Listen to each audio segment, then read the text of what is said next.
Welcome to Full Prefrontal, the show that exposes the mysteries of executive function.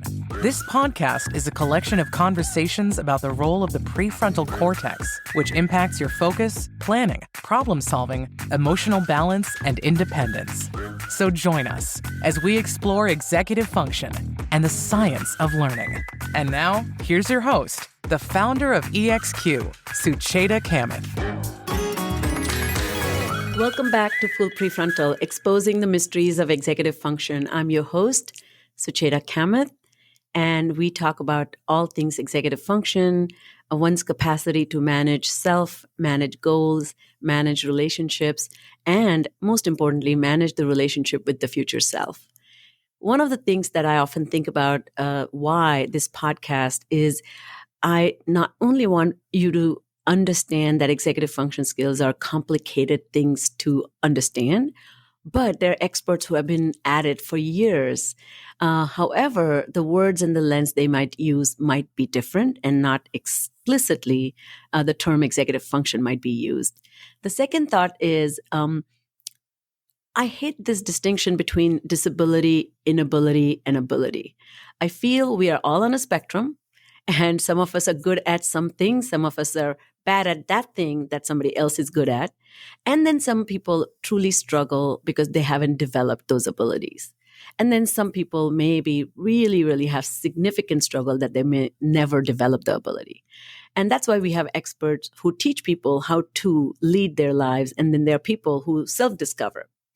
I also have been thinking a lot about this concept that I came across by one of the previous guests, Roy Richard Grinker, who is an anthropologist, who he says one of the Freud's wishes was that doctors could help lead people out of misery, not into a perfect life, but into ordinary state of unhappiness. And I just love this because I think this idea that people, first of all, are permanently miserable is erroneous. Second, having difficulties is something we have deep, incredibly aversive response that, no, I don't want it. But three is only people who have a diagnosis have some sort of miserable life, because people can have actually fabulous life. We just think they don't have what we have, so they should be miserable. So with that, it is utter joy and delight to have the privilege of have Donna Henderson return to the podcast for the second time. And those who might be listening to podcast episodes just like I do out of sync, one recommendation and suggestion I have is please listen to the last week's podcast with her because it's just she sets the stage for how to conceptualize the autism spectrum disorder. So once again, let me tell you a little bit about her, and then we can welcome her to the podcast. So Dr. Donna Henderson has been a clinical psychologist for over 30 years. She is incredibly passionate about identifying and supporting autistic individuals, particularly those can camouflage. And she is a co-author with Dr. Sarah Wayland and Jamel White of 2 books, Is This Autism? A Guide for Clinicians and Everyone Else, and Is This Autism? A Companion Guide for Diagnosing. One of the expertise she brings is as a psychologist who does diagnosing day in and day out. She's really incredibly talented in deciphering the subtle nuances. And she is a sought after lecturer on particularly this less obvious presentation of autism and how it presents itself in autistic girls and women. So Donna, welcome to the podcast again. Thank you for being here. Well, thank you for having me again. It was fun last time, and I'm looking forward to this. Yes, and since we interviewed, so even though we are publishing these episodes back to back, we have had a 1-month gap, and I just wanted to quickly share. Meanwhile, I had a quick trip to Texas, and I was invited to give a seminar on a relationship between executive function and autism. And one of the interesting things that came up, one of the participants asked me that, Suchita, I have a 5-year-old, and I asked him to get in line, and he wants to say the word taco. He is obsessed. And he perseverates. That means he says the same thing again and again, taco, taco, taco, taco, taco. What should I do? So I had some interesting perspective on that. And I think as we kick off this discussion, I thought, one, if you could maybe start off with this framework of autism, and then maybe even give our listeners some idea as to how to rethink, rather than thinking that the child should stop saying taco. What can the teacher think as a good goal for this child? Right. Well, so in that situation, and that's so common, right? The adults want a child to stop doing something that maybe we find annoying or just unusual. But we also have to step back and ask ourselves, is it really necessary that the child stop this behavior? Is it really getting in the child's way or someone else's way? Sometimes yes, and sometimes no, but it bears asking the question. I've had teachers who are just unbelievably, focused on a child not playing with paper clips while they work, that sort of thing. Like if it's not bothering anybody, just let them do it, right? But also, the other question we have to ask ourselves is, what purpose is that behavior serving for the child? It is serving a behavior, and it's on us to help the child figure out what, and to help them find a substitute if for some reason they can't keep engaging in it. So I don't know why it would bother anybody if the kid was saying taco, taco, taco. But let's say, for example, it was, and they had to stop, then the teacher would need to work with the child to come up with some alternate, most likely repetitive behavior. So it might be a repetitive motor behavior, for instance, to substitute instead, because it's helping the kid self-regulate, right? And, to your point, I think what's standing out for me as you're describing this is, number one, really using a critical investigative lens. Yeah. So when you meet behavior, don't latch on to behavior, but look at some source behind it, or there must be a reason for that behavior. So I think a lot of people forget that and they try to control the behavior. And the second thing you said is, if you don't understand, we talked about this before we kicked off the session, that I was quite surprised that you think people have been working with autism, they would understand the framework of diagnosing autism. And so if you don't know, the repetitive behavior is a hallmark. Trying to tell them to not repeat the behavior, which is the hallmark, is telling them, don't be autistic. Right. Right. Well, I always liken it to, I'm a lefty, and I always liken it to, 100 years ago, left-handed people were told they have to write with their right hand, right? We were told we have to work against our natural wiring for no good reason, except it was the social norm at the time, right? And so anytime we're asking a kid to go against their natural wiring, we ought to, A, have a really good reason for that, and B, help the kid with a workaround if they need it, and not just ask them to write with their non-dominant hand, so to speak, for no good reason. So maybe can you tell us a little bit more about the social norm? Because I think one of the things about this norm is a highly propelling fuel that we want people to assimilate by looking or behaving normally. And what we are beginning to think about the definition of normal, which is expanding the definition of normal. Many years ago, I had a client who had severe stuttering, and he was a young boy. And when he encountered difficult words, he had developed, these are called secondary characteristics. They are associated with the, block or this difficulty in producing a word or sound. So he would have to climb a chair, jump, and only then he could produce.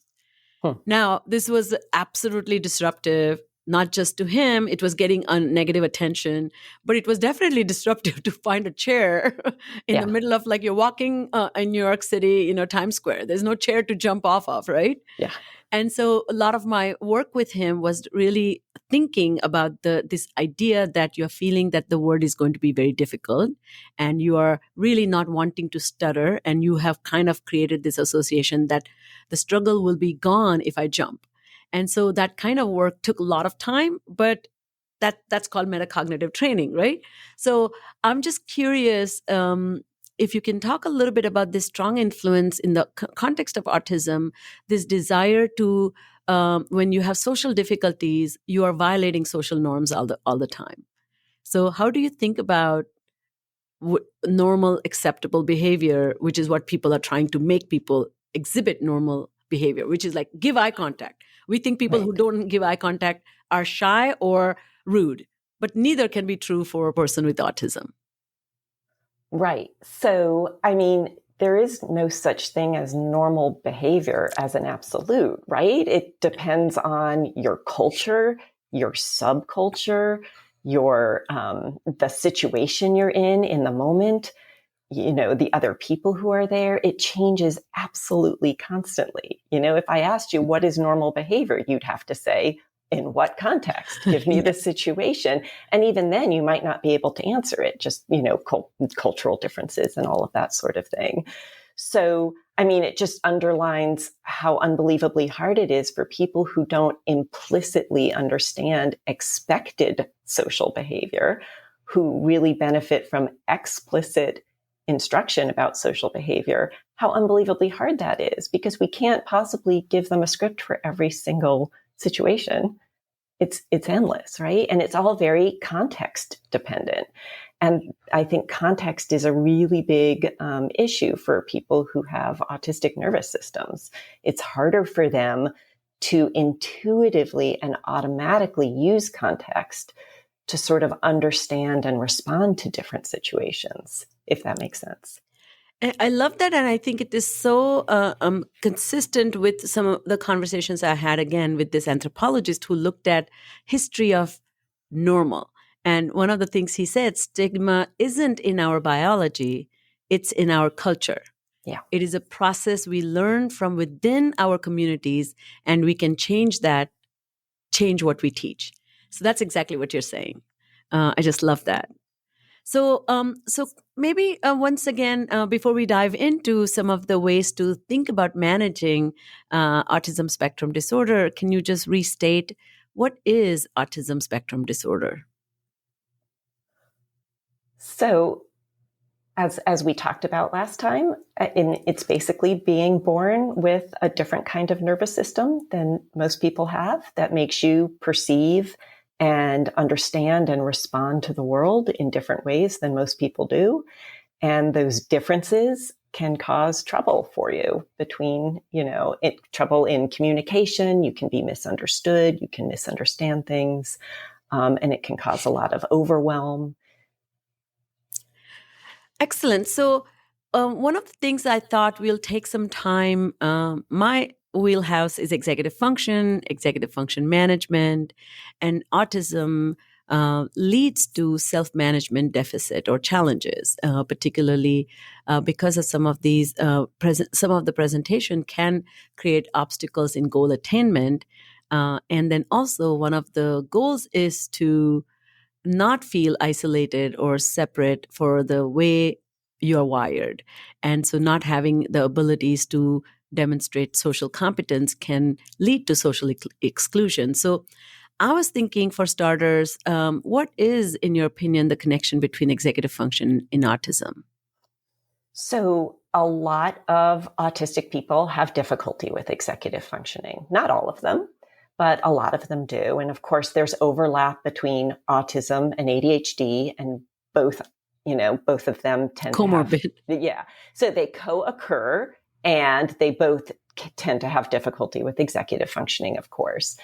I think one of the things that's unique about autism and executive functioning is that autistic people need to use more executive functioning just to get through the day, right? And this is separate from how this isn't a good way to say it, but like how much executive functioning skill you have is one thing, but how much you need is a whole nother thing. So before we even think about how much executive function skill someone has, we have to wonder about how much they need. So sometimes your life circumstances makes you need more executive function skills.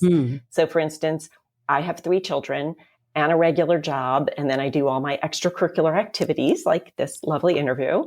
And so because of all of that, I need more executive functioning now than I did when I was a young single person just working one straightforward job. I had no children, no husband. I didn't need nearly as much executive functioning then as I do now. So that's an example of sometimes life circumstance makes you need more executive function, right? But sometimes our wiring makes us need more executive functioning. So if you're an autistic person, you need to use up more executive functioning on camouflaging, for instance. Just getting yourself through basic social interactions is going to require some planning, some decision making, just some inhibition for sure, sort of inhibiting your tendency or your desire to not make eye contact and look away and force yourself to look, or inhibiting your stimming or your repetitive behaviors. So all these aspects of camouflaging are taking up executive functioning, which leaves less executive functioning left over for other daily activities. I think also for autistic people, their sensory management can be a real drain on their attention and their inhibitory control. And so if there's a noise that's really, really, really bothering me, that's going to drain my attentional control and my inhibition as well, because I'm just focusing so much on trying to ignore that.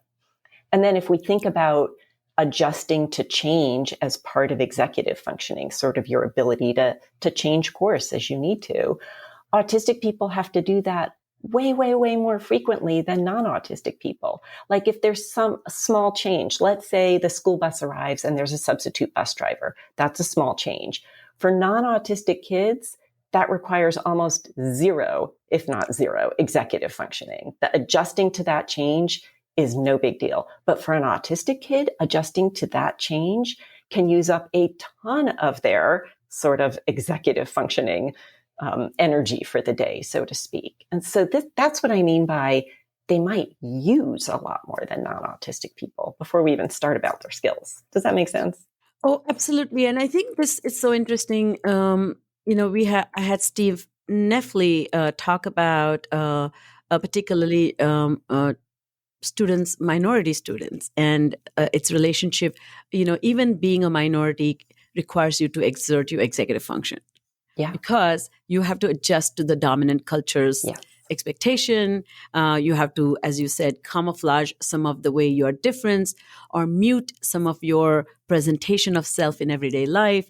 And I often think about that when you adjust to the expectations or in quotes norms that are relevant to the context, you're exercising your executive function. Doesn't mean you're good at it, but it is like literally using gas in your car. More you drive, less you have it.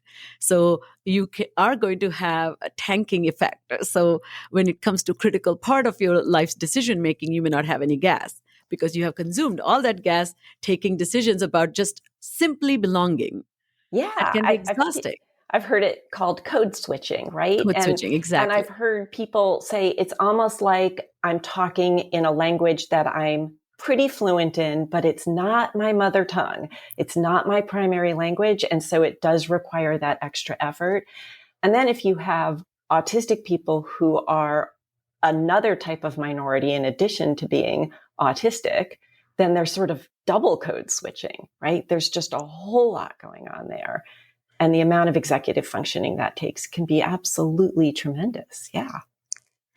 So I love the way you're kind of making us realize that there's a great need to activate your executive function skills. Doesn't mean you can be or are good at it. So can we talk a little bit about breakdown of this? For example, how much I have to do versus how much I need to do more of can determine your use of executive function. So when you're not doing a lot, I often see this, this journey of mine began with people with brain injury. And it was very interesting because typically if you see, you ask a person with a brain injury after their injury, when they come to a neurologist's office, right? 3 words, repeat these 3 words after 10 minutes. Yeah. Well, that is neither complex, not abstract, or multifaceted, right? So I think as a clinician, one of the things I saw that a lot of people got compensated for because they were in an environment of a clinical setting. You're working with one person at a time. There's no noise. They're getting full attention. They are seeking or inciting responses from you. Yeah. No problem. You go out, there's noise, there are multiple people asking questions of you. And so this multifaceted demand of the environment is where people with brain injuries would really, really suffer or struggle. So to me, autism spectrum disorder, it pretty much manifests like that. So can you tell us a little bit about twofold question here? One is, how do clinicians or people who actually work with this think about inciting some of the demands on cognition or adjustment? And second, what kind of advice or suggestions one must give, because they already are trying to cope or code switch. So they are doing it, they may not be doing it well. So I'm not 100% sure I understand your second question, but I'll start with your first question. And you're exactly right. When anybody, autistic or not, is in a clinician's office, we take away all the ambiguity, right? I mean, first of all, it's a sensory controlled environment. It's one-on-one. You don't have to deal with multiple people. It's usually dealing with a person who is very good at scaffolding interactions for you. And we just take away all the ambiguity, right? It's very black and white. We say, here's what you're going to do. This is how you do it. Okay, next task. Here's what you're going to do. This is how you do it. We sort of, as we say, push the context button for them, and we take away almost all the ambiguity. And it's when there's ambiguity that we need our executive function and we need our sensitivity to context as well. And so it's really helpful if we can at least try to mimic that in our offices a little bit by having more unstructured time and by doing some less structured tasks. It's still not mimicking real life, even remotely, which is why it's important for us as clinicians to be talking to parents and teachers or coworkers, if we're talking to adults or bosses, people who see the person in their real life, to understand what they're like when they're struggling, what's hard for them. Because we may not see it in our office. Yeah, I love that. I think the the unstructured aspects of interactions that are part of, I like to describe this as controlled chaos. I said, how much part of your therapy is controlled chaos? And if you don't have controlled chaos, you're never going to activate self-regulation, right? Yeah. Because otherwise you're lecturing people how to self-regulate when there's nothing to be regulated. Right, exactly. And how on earth would they generalize that to out there in the real world, So I think that's a great idea that you're talking about this, environment being so controlled. So let's talk about the other important topic that you just brought up, which is this idea of context blindness. Context is so critical for processing information, but also determining goals and adaptability principles. Yeah. Why should I switch, or why should I adjust? And what are the clues that are telling me to adjust? And if you're context blind, then you're actually behaving in the same way, which is my favorite example is shouting in the library. You're using the same tone. Yeah. You're not really shouting, but you're not whispering. Yeah. And so not knowing to whisper is the context blindness, right?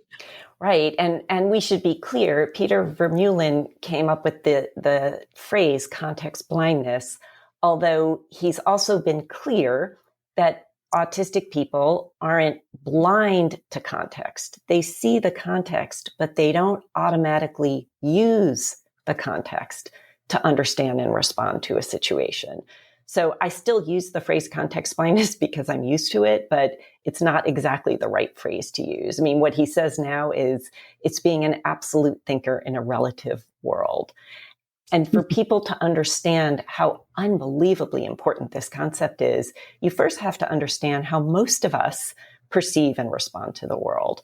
And the world is ambiguous. We're surrounded by ambiguity all the time. So let me ask you some questions. What's a nice gift to get for someone? For what occasion? Right. What should you get at the store? Which store and when, what time of the year or when do you need to get it? How much salt do you put in when you're cooking? What dish? How do you spell the word one? Use it in a sentence. What does the word park mean? Tell me more. Use it in a sentence. How close should you stand to someone? Depends where you are and who are you with. What do you do if someone's crying? how well do you know them? Yeah. Right? I mean, we could do this all day long. Every situation. I love that. Did I pass my context You test? passed. Because the answer every time, all day long, is it depends. It depends on the situation. And context is another word for situation, right? Context tells us, it helps us make sense of the world, and it tells us how to respond to it. And it affects everything. It affects our perception, like our literal perception of the world. So let's say someone is walking away from you. They appear to be getting smaller and smaller, but you intuitively don't think, wait, are they getting smaller?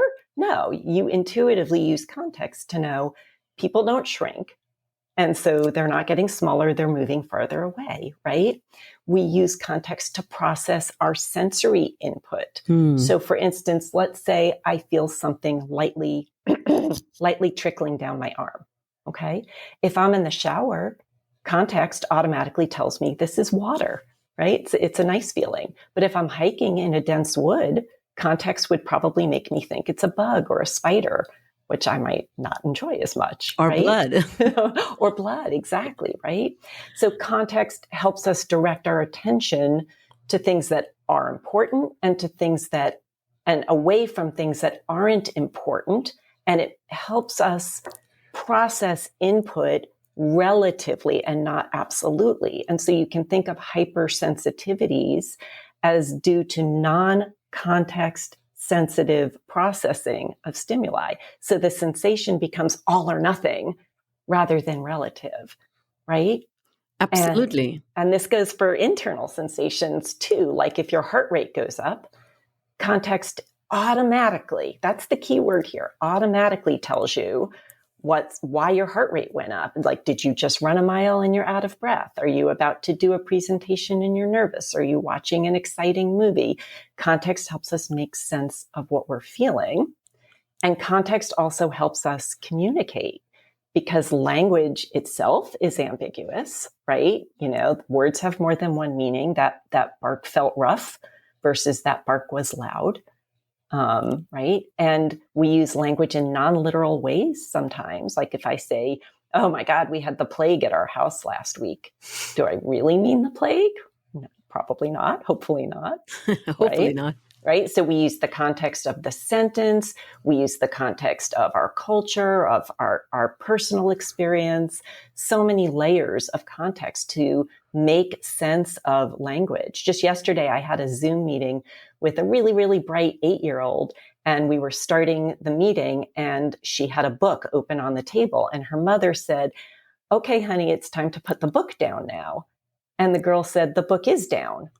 And she wasn't being a stinker.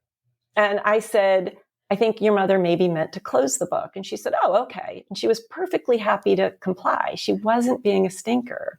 She didn't use context to understand intuitively what her mother meant. And nothing is more ambiguous in our world than social interactions. We have so much ambiguity in social interactions. Like, are you talking too much? Is this the right amount of eye contact? Do I hug? Do I shake hands? Should I tell the truth? Do I follow this rule or make an exception to this rule? What should I wear? What's the right volume? What does that smile mean? What are his intentions? Like, we could go on and on. There's so much ambiguity in all of it. And so most of us use context subconsciously, subcortically, effortlessly, without any awareness to sort through all of this. So we'll call that like top-down processing. But autistic people seem to use more of a bottom-up processing. It's not that they don't see the context, but they don't have that subcortical process of instantly using it. And so they get flooded with all the details, relevant, irrelevant details, and have to sort of build their way up to the big picture, which is why, for instance, sometimes an autistic person might tell you a story and include way too much detail, or not even any detail at all. They can't judge how much context you need as the listener. Does that make sense? Very much so. And it's so funny you said that. It's hilarious, but I was doing a presentation to a group of educators, and talking about what is the implication of organization planning as a deficit. And there was a pushback, twofold. This was, I'd done some assessment for the adult educators, and turned out as a group, 69% of them were struggling with organization planning compared to other abilities. And they were trying to tell me that, no, I'm so organized. I am neat and tidy. And I was saying, well, organizational skills have tiers of competence. So there's something called abstraction, which is categorical analysis, synthesis skills. These are more higher order organizational skills. And it is mostly comes into play when you look at disorganized information and you impose structure. This is, I said, imagine you're applying for a $2 million grant for literacy outcomes in your district. You have to think about 5 years down the road. How would I organize such a big thing? That's different than finding blue shirt next to a blue shirt. Yeah. So one adult in the room raises the hand. And before that, I had done an illustrative example of organized and disorganized retrieval. So I had given, the test about name as many things as you can that begin with letter F and begin with letter T in 1 minute. And then as many words as you can without any, just to show the distinction. I was saying, did you come up with less numbers with F and T than any word?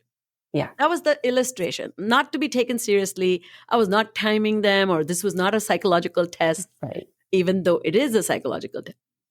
This gentleman raises his hand and says, let me tell you, Sucheta, there are 3,000 words or blah, blah, blah words. He had Googled, meanwhile, in English language that begin with letter F. There are 6,749 words that begin with letter T.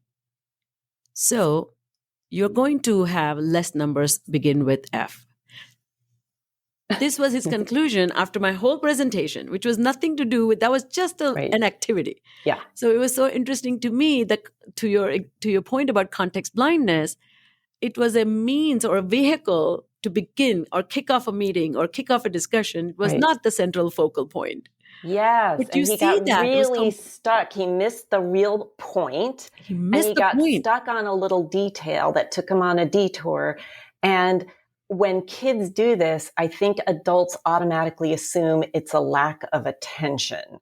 Truly. And that is not what it is, right? In fact, it was great effort.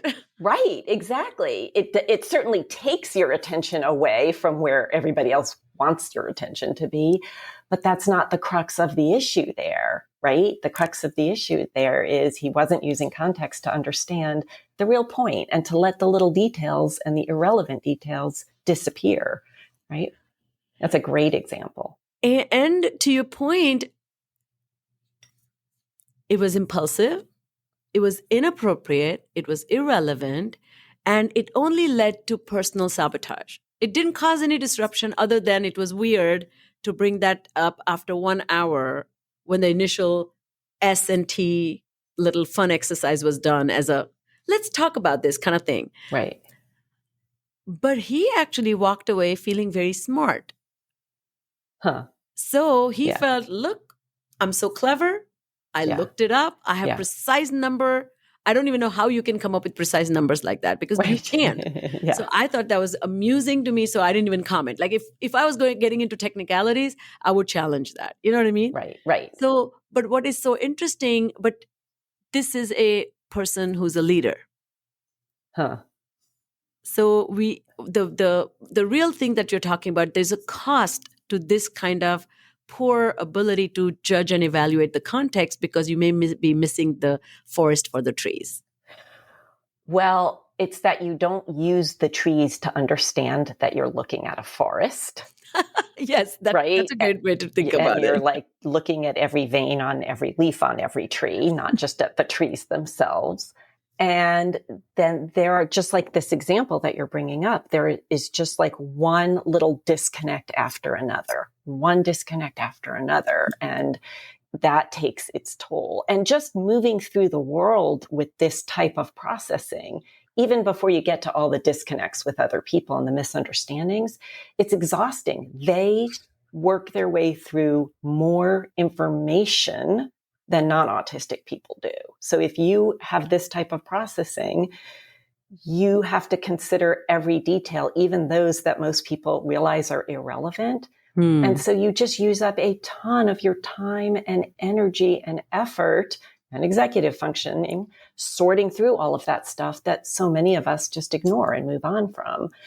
And that can be exhausting. A lot of people who have this type of processing are not only tired all the time, but very, very anxious because it doesn't help you sort through the ambiguity. So the world remains ambiguous and unpredictable. And a lot of these kids who have this style need not only have anxiety, but they ask for a ton of clarification. These are the kids who are like, so I'm supposed to write my name here exactly? And can I write it in pencil? Can I write it in pen? Is it okay if I write the date this way? Do I have to write the date that way? I mean, all these tiny little questions, and the adults think that's anxiety, and it may be anxiety.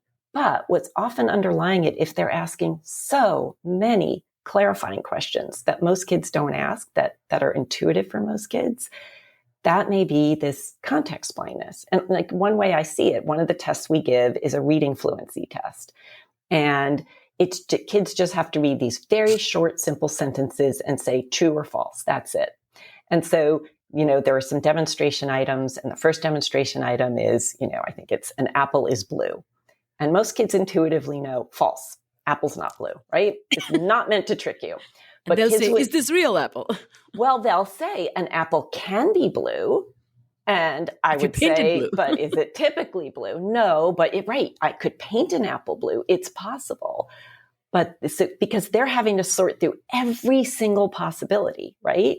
And I have to give them extra clarification and say, it's just asking you typically, generally what's true. And then they'll get to the next one, which is something like, a man has two legs, but a man could have one leg. It's possible. What if there's a man with one leg? But what's typical? What's typical? And for most kids, these are easy statements. They're not meant to be tricky at all. But for these kids, they have to sort through every possibility. And these statements are hard. So, since you mentioned context blindness and Peter's work, I think it's so funny because in the book, he talks about this prototyping, right?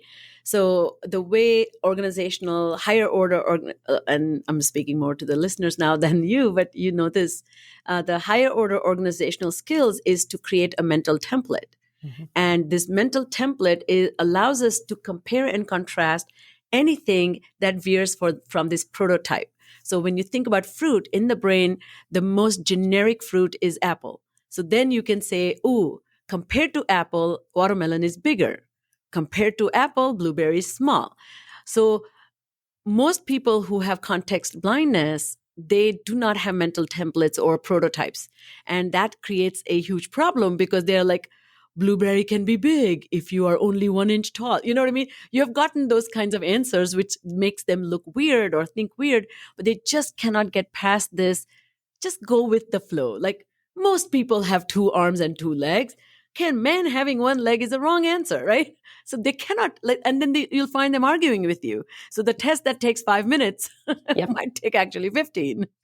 Yeah. And they could overgeneralize or undergeneralize because of the problem with the mental templates, right? And so they can have one bad experience with one dog, and then that's it. Every dog ever is going to be scary just from that one experience. So they could overgeneralize, right?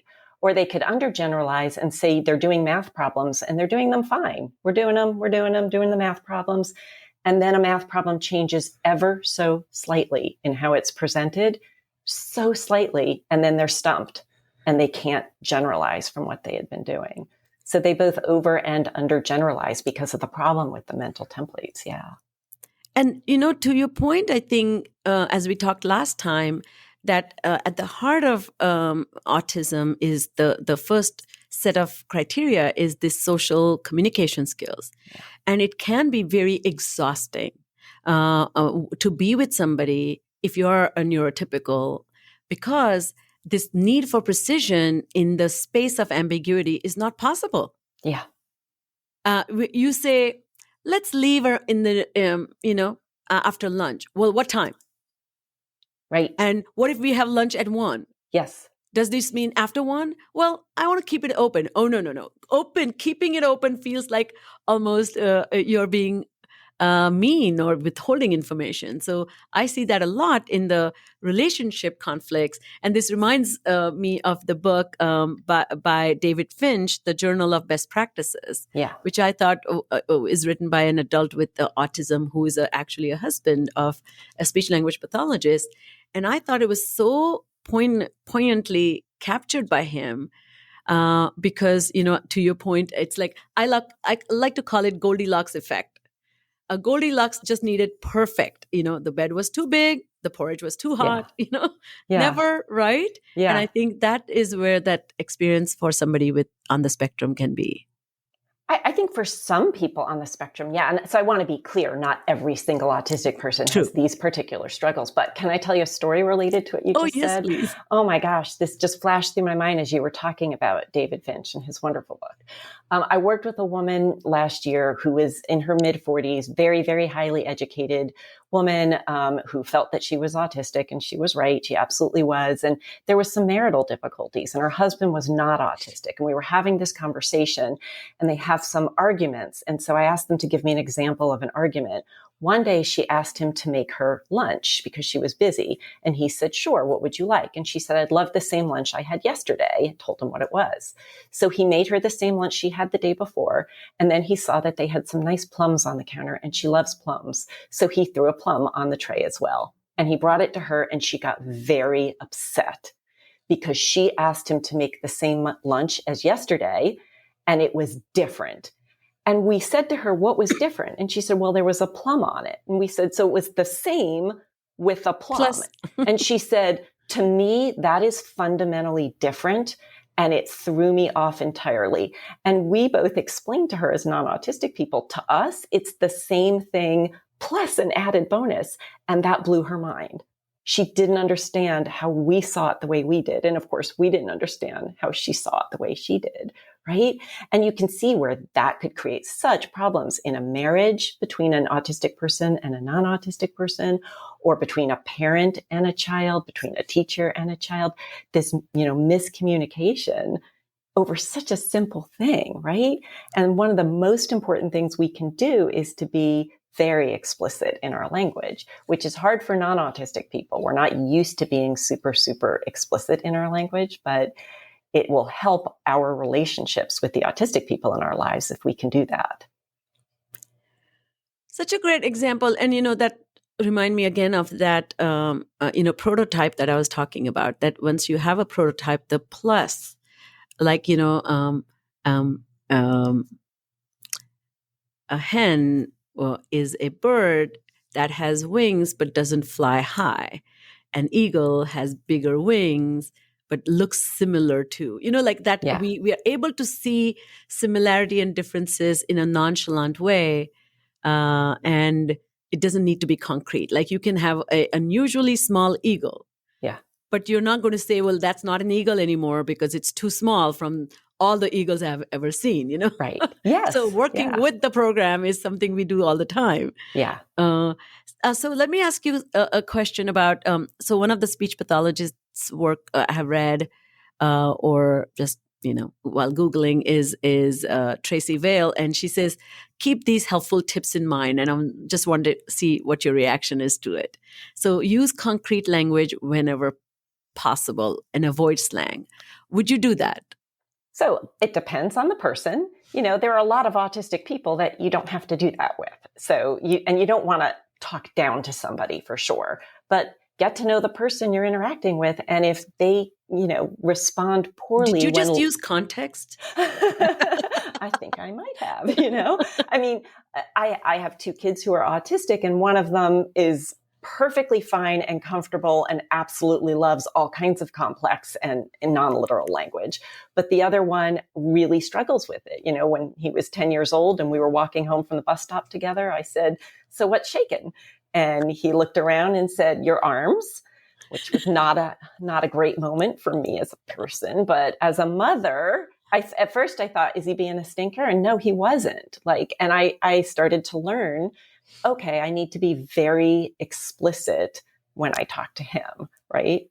That's a And great example. we really don't realize how much we use implicit language in addition to using all kinds of nonverbal stuff.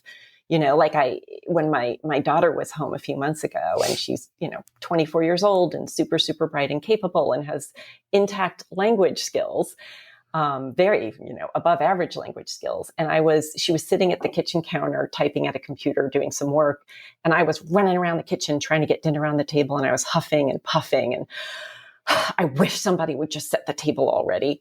And finally she looked up and she said, I feel like you're telling me to do something, and I honestly don't know. And she was being genuine, right? And she has such exceptional language skills. It's so easy for me to forget that. To me, I was communicating very clearly, but what I needed to say is, honey, I wish you would stop working and set the table for me. And she said, oh, no problem. She had no problem doing it. She wasn't being a stinker, right? And that's just a good example of all the subtle little ways we don't communicate directly, and we need to. There's actually a really good little book called Is That Clear? Effective Communication in a Neurodiverse World, that can be a helpful starting place for people. Well, I love that you already made a book recommendation, which like last time you did. One last thing before we close out, I was going to ask you, to your point, I feel like even support, help, therapy, whatever we want to call it, is so nuanced. And, one shoe doesn't fit all, and we shouldn't even try to do it. Do you believe that we should really try to assess the need? Like to your point, we do not want to make everybody non-literal. If they are literal, yes, there are a lot of challenges that go with it. One, they may not have the capacity to not be non-literal. But second, they may not have complex, nuanced linguistic exchanges in their world that requires this kind of and the second point, we talked about it last time during our conversation, was it may be the expectation of the neurotypical for the autistic person to demonstrate all neurotypical skills. Right. And it can lead to deep dissatisfaction. Like, you're not being nuanced. Like, I'm being playful. Like, what's shaken? Right. And then your child says arms, and you can, if you didn't have that, deep compassion and empathy, you might say, no, what I meant was, Right. And that's easier with a child, but in a marriage or with a coworker, it's harder, right? When it's an adult, we have even higher expectations, and all the burden of change is on them, right? Yes. Because they're the minority group. Absolutely. Yeah, I do think it's really important, once we understand someone's autistic, not to assume that the goal is to get them to pretend to be less autistic and to be less of themselves. And also to keep forcing them to work against their natural wiring. That's not fair. Obviously, they need to compromise, but for the most part, they're already doing way more compromising than they can tolerate, right? And I think, it's so on the rest of us too, to learn how to compromise and to be flexible and to not have unrealistic expectations, for sure. It reminds me of Amy Schumer, whose husband is on the autism spectrum, and I think she was pregnant, and she was on Today's Show. They were invited to be on Today's Show because he's a chef, like a very celebrated chef. And he started teaching her, I'm not remembering the context, but he started teaching her how to cook. So they were putting small videos on TikTok or something. And so Today's Show host Hoda had her come, and honestly, it was such a painful conversation to watch. So she's asking a lot of questions as a host, engaging. Amy is not coming to help to make him talk or translate.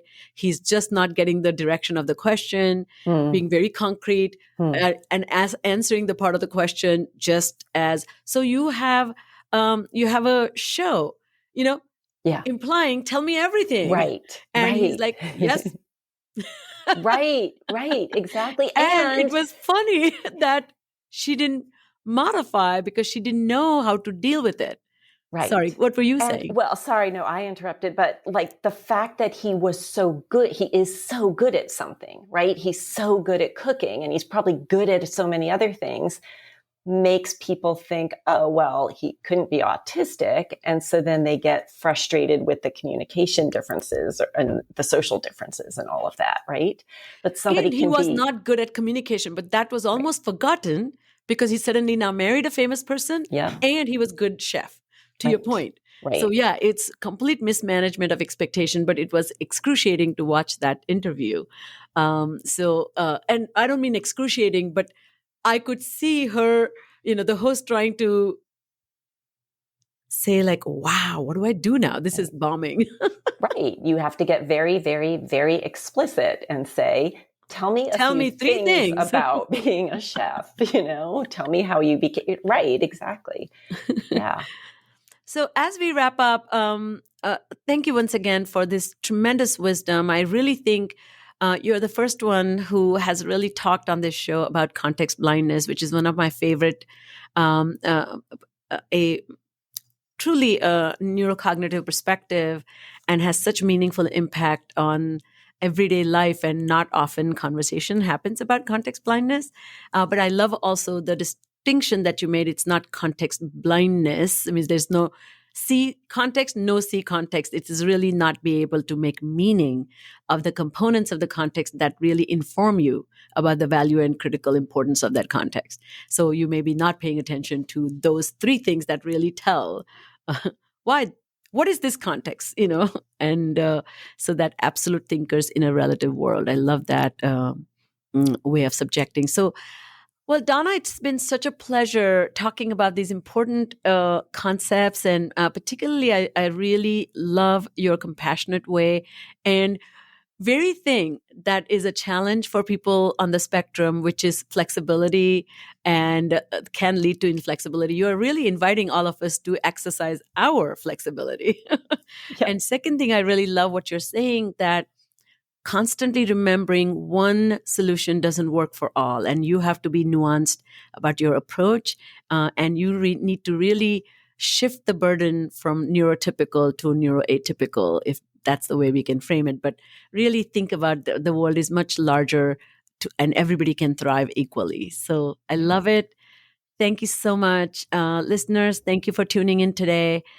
You see the importance and value of these incredible conversations. If you loved what you heard, feel free to share with as many folks, your friends, family, and spread the joy. And if you really are motivated, feel free to leave a comment so we can spread Donna's work with everybody. Thank you so much, Donna.